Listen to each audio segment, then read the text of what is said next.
డిఎఫ్డబ్ల్యూలో train catch చేసి అక్కడి నుంచి డల్లాస్ ఆర్ట్స్ మ్యూజియంకి వెళ్ళాను. ఎంట్రీ ఫీజు ఏమీ లేదు, ఫ్రీ ఆఫ్ కాస్ట్.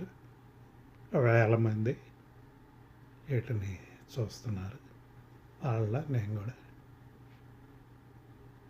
ఈ ఆర్ట్, పెయింటింగ్స్, తర్వాత యాంటిక్స్, ఇంకా స్కెచెస్ అన్నీ చూడటం జరిగింది. బాగున్నాయి. అంటే నాకు డీప్గా నాలెడ్జ్ లేదు ఈ పెయింటింగ్స్ గురించి. చూసి రంగులు సంతోషించటమే కానీ డీప్ స్టడీ ఏమీ చేయలేదు నేను. మిగతా వాళ్ళలాగానే నేను కూడా అలా నడుచుకుంటూ గ్యాదరింగ్లో గుంపులో గోవిందం లాగే కలిసిపోయాను. నచ్చింది, నైస్ ఎక్స్పీరియన్స్. మీరు కూడా డల్లాస్ ఏరియాలో ఉండటం జరిగితే ఈ మ్యూజియంని తాపీగా ఒక పూట ప్రోగ్రాం వేసుకుని కిడ్స్తో సహా చూడండి. ఎంజాయబుల్ మెమరీస్ ఉంటాయి. అసలు టైమే తెలియదు. కాకపోతే కొంచెం స్టామినా కావాలి, నడవాలి కదా ఈ ఏరియా అంతా. ఇదంతా ఈజీగా అయ్యే పని ఏం కాదు. స్టైర్స్ కూడా ఉన్నాయి. కనీసం 2-3 గంటలు పడుతుంది విశ్రాంతిగా డీటెయిల్డ్గా అన్నీ చూడాలంటే. అలా కాకుండా స్కిప్ చేసుకుంటూ దూక్కుంటూ వెళ్ళిపోతే 1-2 గంటన్నరలో కవర్ చేయొచ్చు అనుకుంటా. వీటి అర్థం తెలిస్తే ఇంకా ఎంజాయ్ చేయొచ్చు. కానీ నాకు నిజంగానే చిన్నప్పటి నుంచి అంత ఇదేమీ లేదు. డ్రాయింగ్స్ ఇవి కూడా క్లాస్లో గీయమన్నా కూడా గుర్రం గీయమంటే గాడిదలాగా గీసేవాడిని. అందుకని వాటర్ కలర్స్ మాత్రం ఇంట్రెస్ట్. వాటిని ఆ స్కెచ్ మీద అలా అలా వేస్తే చాలా గుడ్ ఫీలింగ్ వస్తుంది.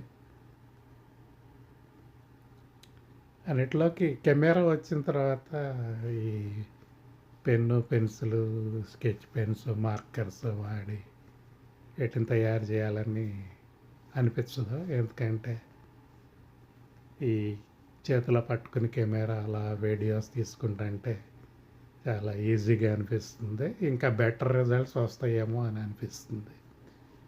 కాకపోతే ఈ ఆర్ట్స్ అనేవి మనం ఓన్ క్రియేషన్ కదా, మనమే తయారు చేస్తాంగా.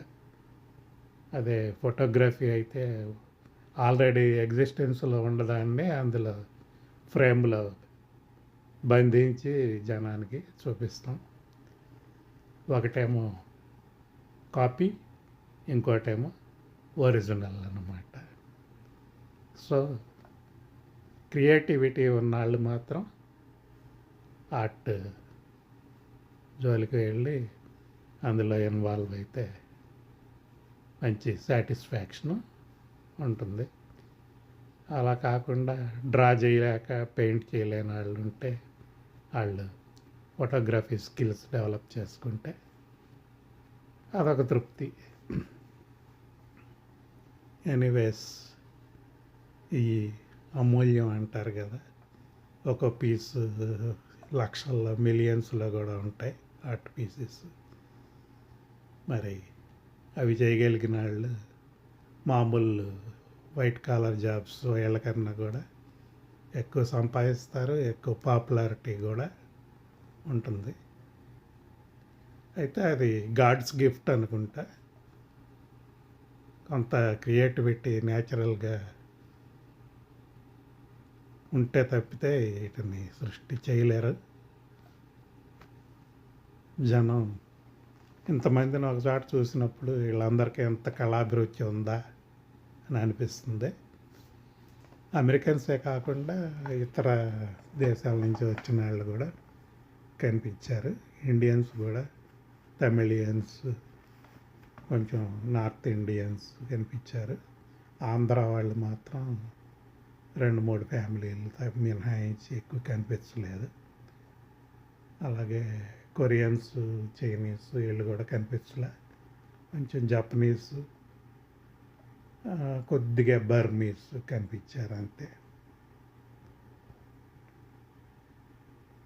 ఈ మిగతా సిటీస్ కన్నా డల్లాస్లో ఉండే తేడా ఏంటంటే ఇక్కడ ఏషియన్ పీపుల్ అన్ని దేశాల నుంచి రిప్రజెంటేషన్ ఉంటుంది.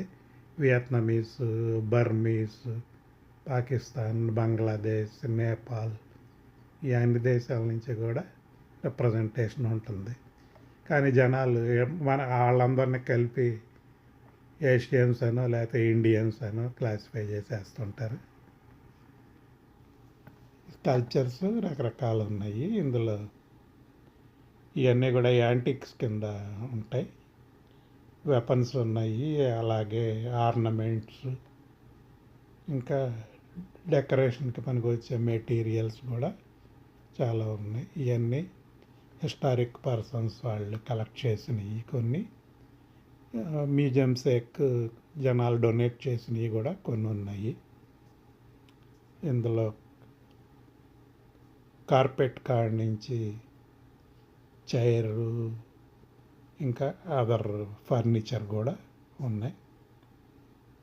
క్లాజెట్స్, టేబుల్స్ రకరకాలు ఉన్నాయి.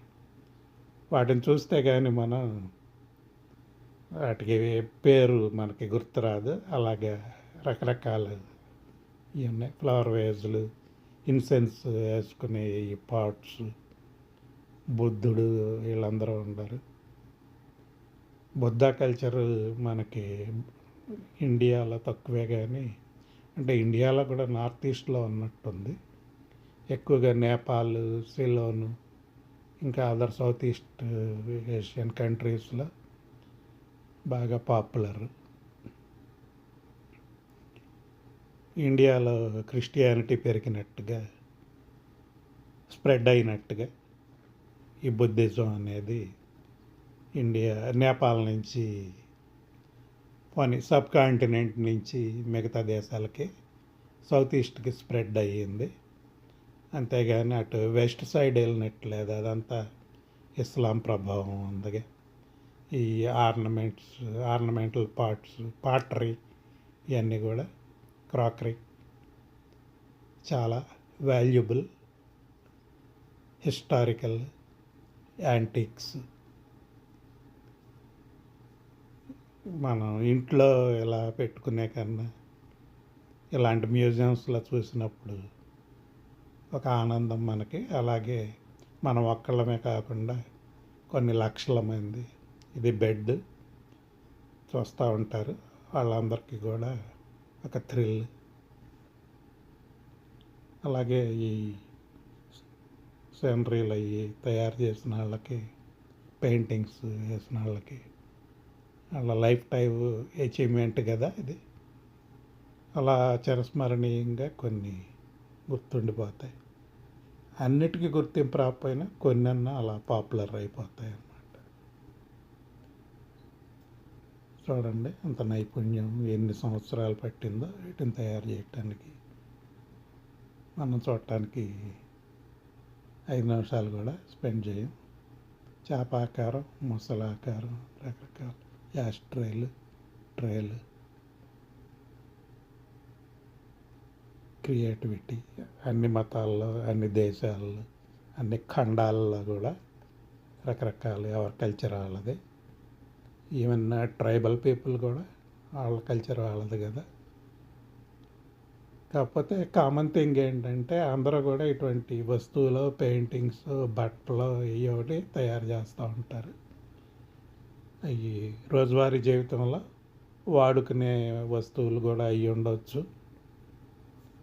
ఈ కలెక్టబుల్స్ అని మనం అంటాం, కానీ ఆ రోజుల్లో ఈ కలెక్టబుల్స్ కాదు, వాళ్ళకి